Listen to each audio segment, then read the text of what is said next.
Every October, thousands of locals and visitors throw their running shoes on to tackle the roads, routes and paths of the island for the Standard Chartered Jersey Marathon.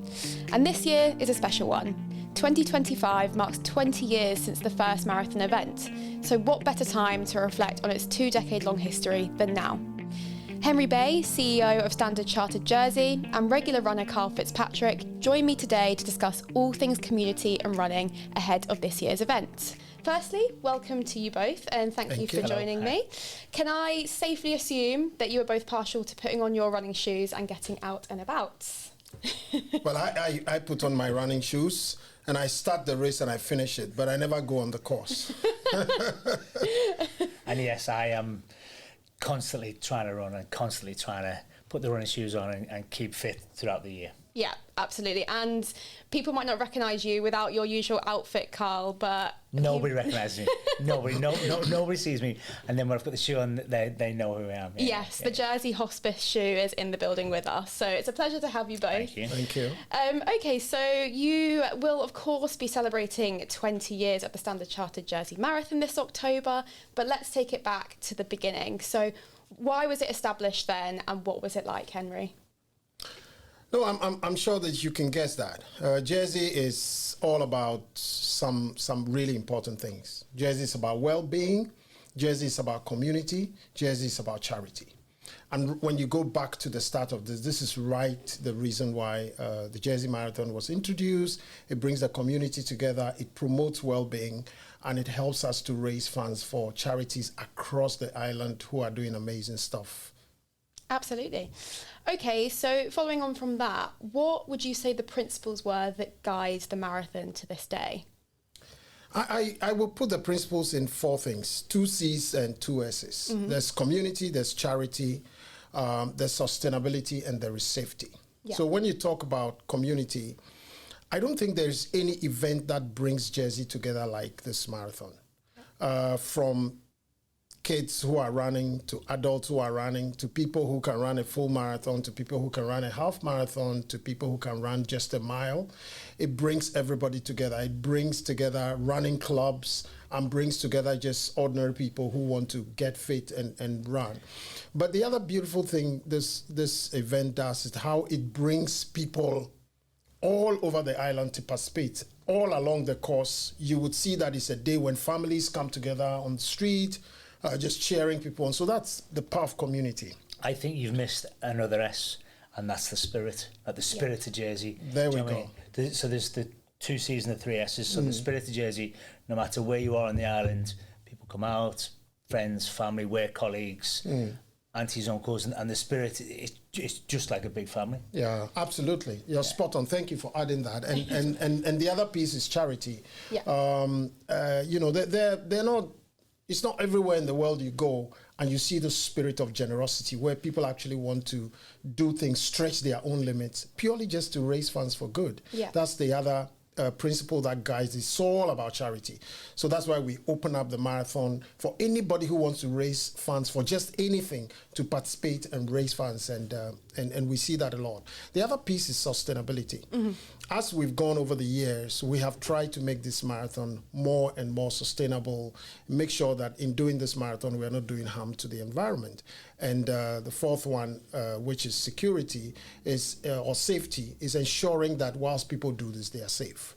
That's why we've worked very closely with St. John Ambulance over the years and always made sure that throughout the course, we're providing an environment of safety for people to run and really enjoy it. And of course, the final one, which is the spirit of Jersey. Absolutely.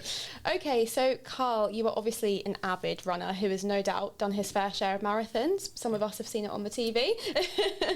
So how does the Jersey Marathon compare to events that you've taken part in elsewhere? So I've run some big majors. I've run London, I've run Berlin, I've run Amsterdam, Brighton. But with Jersey, it's like a family. So all your friends, all your family, all your work colleagues, all your wife's friends and family, they all come out. And the sort of during the miles and during the parishes that you go through, you just know there's going to be little pockets of people that are saying hello and giving you a wave. And then they'll either come and follow you and then see you 6 miles later or 8 miles later. It's quite unique that you can, if you had friends, say in Berlin or London, it's hard to try. But in Jersey, we know all the easy parking spaces. We know what we're going to. So I'll meet you at St. Peter's. I'll meet you here. So it is quite special, and it is. You see friends that you haven't seen for ages. You might see somebody that you've seen in the pub the night before, and it is just a real good, like, family spirit of Jersey, and everybody has a chance or an opportunity to see it 3 or 4 times without any hassle, and it's just really safe, really easy. And really enjoyable. And sometimes that's what you need. You need that SOS. You need people to meet you at a certain place to say, listen, I'm going to be struggling there, or it's a bit quiet here. Can you come here? And that's what it's about. It is really special. And all the people that come and donate, or generously donate, they want to see you and you want to give them a high five, and the young kids, you want to try and inspire somebody that maybe you pass the baton on to them for maybe in future when they're 18, 19, 20, and they want to run for a charity, and they might want to run in a charity vest or a charity costume, and that's what we're trying to do. Yeah, absolutely. Jersey is definitely unique for that 9x5 working really well for us for that. So just following on from that, what can people expect from the Jersey Marathon in addition to what you've just mentioned, and do you have any tips or tricks to share to them? Well, the marathon starts sort of in town opposite the yacht, and that's when there's a buzz, and because all the families come with dogs and aunties and uncles, and they're all waiting for you. So that's where the marathon starts, and you're sort of queuing up, and you're seeing friends, or you've seen people that you've ran past week in, week out. Yeah. So you don't know they're doing it, but you sort of know they're doing it, and then from there the tips are you run through King Street, and your adrenaline's high, and you probably run a bit fast, but then you sort of head towards Waterworks Valley. And that's when it's slightly lonely, but it's a brutal hill, and it takes your breath away. You panic at first because you're like, oh my word, and then you think, oh, I've got 3 miles of this. I'm just going to keep, because it doesn't stop. You turn one corner, it doesn't stop. You turn one corner, it doesn't stop. And then from there you get to the next point, like St. Juan's, and St. Juan's is quite busy. That's the parish I live in, so we sort of run past the shop and past the church, and it is quite. And I live in St. Juan's, so people come out and see me, and then from there we're heading towards St. Peter's, and again another really big, busy parish. Lots of people out, lots of like kids with jellies and sweets just outside, or oranges. That's another tip. If anybody's going to be spectating, jelly babies or segments of oranges are really handy, because you're probably getting to about mile 13 in St. Peter's. You've got 3 miles before you get to Kennervay, and then from Kennervay it's sort of a bit lonely. You're sort of running away from where you're going, and you're going towards Corbière. Now, there's not many houses in Corbière, there's not many people in Corbière, and that's where I get my friends, my family. I say, come, meet me there, bring me a little Lucozade drink, or bring me some jellies, and then once you've gone past the prison, or towards the prison, and then you hit the railway track, you've got a little bit of a false run, because you're going downhill. You head all the way down to the railway track, and then once you hit the front, you can sort of see the finish line. Mentally, it's 4 miles from the boathouse to the yacht. It's 4 miles, and you can sort of see it, and you're just clicking down the miles. But if you can see the finish line, mentally you're halfway there, because it's in reach, it's there. It's 4 miles, it's 3 miles, it's 2 miles, and then you then come, and then there's no better feeling than the last 200 or 300 yards, knowing that you're going to finish this marathon. The streets are lined with people cheering, and it is good. So my advice is, if anybody could get people to come down and see it at the start, that's great. And then try and find out places where it's not as busy or a bit lonely, especially mile 18, because that's when you're really struggling. That's when you've ran out of all your enthusiasm. You're tired. It's hard. It might be windy. It might be the weather might not be with you. But mile 18 around Corbière is where you need a few more friends. You need it to be a bit more of a carnival atmosphere, and it is quite quiet. So if you can get there, and then from there everybody can race you back to town, and then town it's good, and then it's amazing. You cross the line, you get your medal, and it is good. I can just imagine. Yeah, absolutely. So I'm interested to know, Carl, have you got a memorable moment that you can share from the Jersey Marathon at all? So the most memorable moment is my first marathon. It was October 2024, and I run in the shoe to give back to everybody that's supported, everybody that's donated, everybody that wants to just see me, and I want to say hello to the kids and the grannies and take the jellies. I ran sub 4, so I ran 3 hours, 58 and 31 minutes. Wow. In the shoe in Jersey, which was amazing. What isn't memorable, and I don't remember it physically, is I come to Kennervay, and I've just gone past St Bernard's Football Club, and I know that's about 60 miles, and I know everybody's screaming and there's a handover, people are changing, and I've not seen the bump or the stump, and I knock myself out. Oh, God. So I land on my head, just knock myself out. Yeah. I've got blood in my hand, or I had to have all stitches in my hand, and there's blood, and then a lot of people like wake me up, and then I had a couple of messages from one or two people that said, really a bit disappointed. I'm like, how are you disappointed? Well, I picked you up at mile 16, and then 3 miles later you passed me and I didn't see you again, and I ran sort of concussed. My goodness. But I didn't realise I was concussed until the chap was with me, and he said to me, maybe it's the lady from St John's, he said there was nobody about, and he said, I don't feel well, will you come to St John's? I was like, oh, can we get a pint of the burger first? He said, no, I don't feel well. So I go to St John's, and he said to the lady, just quickly, he's not well. So I look round, and he obviously means me, so they had to glue up all my hands, and there was blood in my mouth. Oh, my goodness. But it was memorable. Yeah. I did it in sub 4, and fair play to the lad who helped me, and the St John's ambulance, who basically said, listen, I don't think you have that pint of burger, you need to take some paracetamol. They took my blood pressure. They waited with me for about an hour to make sure I was okay, and they said, you've probably got mild concussion. You probably shouldn't have run the last 9 miles, but I don't really remember it. But it was really memorable. It was my first marathon. It was sub 4. And I have the scars to prove it. Yeah, I mean, that is credit to your discipline and your resilience, and credit to the staff as well. Yeah, wow. yes, you probably don't want to let anybody down. And also, I was running quite well, and sub 4 is not bad in a shoe, and in Jersey. So I really enjoyed it. But the last bit, I don't remember. But it's the first Jersey Marathon, so I always have a special place. I mean, that's definitely a unique memory for sure, Yes. whether you remember it or not. Yeah. Okay, so pivoting to a slightly different perspective on the marathon here, the behind the scenes of it all. So an event of this kind requires a lot of work to make happen, no doubt. So Henry, can you give us an insight into what goes into staging a marathon every year? Oh boy, that's a lot of work. So yeah, you're absolutely right. A lot of logistics goes into organizing the marathon. I think for us as sponsors and for the trustees of the marathon, what makes it really easy is because we work with a company called 3D, who are masters at doing it. In fact, I have often said that now 3D does this so effortlessly that they take all the steam out of it for everybody. Yeah. So from getting all the permits required to marking the routes to just about anything, the barricading, street signs, organizing to make sure everybody's safe. There's just a huge lot of things that go behind this. There is also safety, as I talked about. And safety, we work with St. John Ambulance. They organize so well year after year to make sure that whenever people need help, they are there to help. But beyond that is a sea of volunteers. I always describe them as a sea of volunteers because you can't do without them. And these volunteers range from staff of the bank and just regular Jersey citizens who just love this marathon and are involved. You see families who are at various relay stations mounting, putting up places where they help people with drinks and cheering them up. It's just all over the place.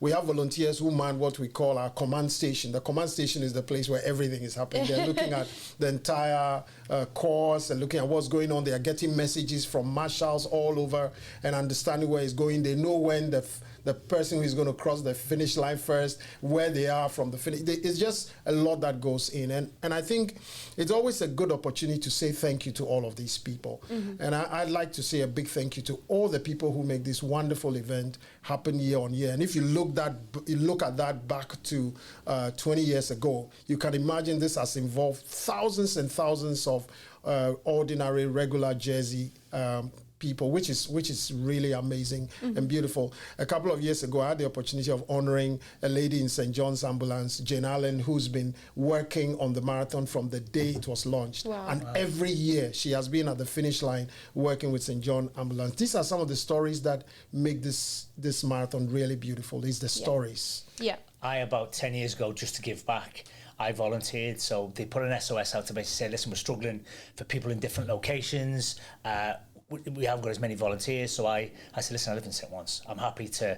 And they said, well, can you meet me and I was right by the airport, and I just stood there for 8 or 9 hours to give me a sandwich, and it's quite a you're cheering people on, you're saying, come on champ, you've got it. Now right at that stage they've probably done 14 miles, so they're all happy, and so they're high-fiving you, saying hello. But it is a really good thing if you can't run but you still want to give back and help the community. There's places where you can just stand there, clap, just give calm words of encouragement, just saying, well done, you're doing this. Or, there might be some that's struggling, just have a breather, just walk the next 5 minutes, get your drink, don't worry about it, and then go again. And I stood there for about 7 hours until the last person came through, and it was really good. I really enjoyed it. Yeah. And that was before I even started running. So. Yeah. I mean, it sounds like the volunteers are absolutely vital to the smooth running of the event. Okay, brilliant. So zooming out a bit, so many people would agree that sport and sporting events really bring people together. So how important are these flagship events like the marathon in the community? I'll give that one to you first, Carl. Well, running is massive on the island. It's one of them things where you don't necessarily need a lot of money. You just need a pair of trainers, a podcast, or a Elton John in your ears, and you can just run. And it's getting bigger and bigger and bigger. So it's good for your mental health. It's good for your well-being. You wake up at 6 o'clock and you go and run. You just run in the front. There's just you in the ocean or you in the beds, and it's just good for your mental health. It's good for the community. It's good for people that might be struggling, or it might be that they just want to get out, get fitter, and it's really good. And then the natural progression is you give yourself a small target. So you might say, right, okay, I'll run 5k, and I'll run 10, and then I'll maybe looking at halves, or I might have work colleagues and there's 5 of us, let's do the relay. Or you might have a boyfriend, girlfriend, or husband, wife say, listen, I don't think I can do the full marathon, but I can do half. Do you want to do the other? And you come together, so you train together, you work together, and it is good. It really is good. It's good for your mental well-being. It's good for the island. It's good to get people out. It really is. And you, Henry, how do you feel the events like this, what the impact is on the community? How do you feel about that? Oh, I think we've talked a lot about the impact on the community. I think one of the beautiful things I saw last year was I stood at the start where, people were warming up for the race. And I saw some really beautiful scenes of parents who were warming up with their little kids and encouraged them to get ready and encouraging them, patting them. And I thought that was such a beautiful thing of how parents are getting a new generation of runners to start running early and getting into the whole well-being and fitness thing, and how families came together like that. So I think that's an important impact. The other thing is how international the Jersey Marathon has become. I think we don't realize how big an attraction this makes the island. During that week when we do the marathon, you have got international runners and their families who come, and there are years when it's been a 50-50 in terms of who is running local and who is running international. Wow. So that gives Jersey an international visibility. We've seen people coming from the Far East to come and run in this marathon. We've seen people coming from all over the world to come and run in Jersey. It does well for the economy. All of these people take word out about the tourist potential of Jersey and brings people to this island to spend money, but also to just come and enjoy the beauty of this island. This island is just a hidden gem. There are people I speak to in the UK, and I tell them about Jersey, and they're going, Jersey? And I said, it's the most beautiful place on earth. You've got to come and see it. So that whole international flavor of Jersey gets heightened during the Jersey Marathon. But also there is the whole impact for the charities. This is a place where charities do so much, from health to just everything. And being able to stage an event that helps us raise so much money across the island for different charities doing different things of good. I think for me, that's like the icing on the cake. That's like the best thing that this marathon delivers to the island. Yeah, absolutely. It's like a perfect mix of doing stuff for yourself, setting your own targets for your mental health, community, people coming together and being lovely and encouraging, and charity and raising money. Helping charities. And people are very generous and very kind, and people that you don't even know, they might just see it and just donate. So it's really good. If you're running for a charity, or if you're running for a cause, or you've lost a loved one, it's also something that's your why. That's the reason why you run in Jersey, but that's also the reason why when you're a bit down in the dumps, a bit dark, that's the why. That's going to get you up. That's going, I don't want to run today, but I do because I'm running for this person. I'm running for that charity. I'm running for this cause. So it is good. It brings out the best in people. It really does. It does. I mean, I know when I watch the London Marathon coverage on the TV, there's not a dry eye in the room. So it's brilliant to see that the same thing here as well. Okay, finally, I am interested to hear how you both think the marathon will evolve over the coming years. Obviously, we are celebrating 20 years this year, which is huge. But what do you think the future holds? Carl, we'll start with you. I'm hoping in the next 10 years that the marathon doubles in entries. That's you sort of. It's right, Jersey's a hidden gem. It's also a marathon that you run in October, so you have a training block that you run in the summer, which is really handy. You don't want to be running in the dark and not in the cold. You want to run with his shorts and t-shirts. So I'm hoping that we can get the marathon and we can double the entries. We can get even more people interested in coming. It's a 45-minute from Gatwick on a plane. It'll be good for the economy. It'll be good for people to come and see Jersey, friends, family. So I think the belief is if we can double the numbers and get more and more people coming, more and more runners, more and more relay, it's only going to be good. It's only and everybody's going to be there to support. It's the same people are still going to be coming out. They're still getting the same jellies. So really, if we can, we just need more people to try and come and enjoy the island. And it is quite a hard route. It's not like Amsterdam or Berlin where it's flat. You've got the elements, so you're going to be battling with the wind. So if it's downward 1 minute, it'll be into the wind the next, and you've then got highs and lows of the climbing the high, and then you go back down the hills. But I genuinely believe when we get more people in the next 10 years, I think that it's only going to be good for the island and good for runners, because running's booming. Running is really booming. Yeah. Look, I'd say that we love sponsoring this marathon. As a bank, we love sponsoring this marathon, and we will continue to do so. You probably would know that Standard Chartered sponsors marathons in many places. We've got marathons in Hong Kong, in Singapore, in the UAE, in Kenya. Even in the Falkland Islands, we sponsor a marathon, and we sponsor marathons in other places, London and so on. So we love this stuff. And I think for us, that's really at the heart of the question you asked, how is this marathon going to evolve? We bring in some of the other our sponsorship partners, like Liverpool. Every year we bring a Liverpool legend. We want to make all of these evolve and be better.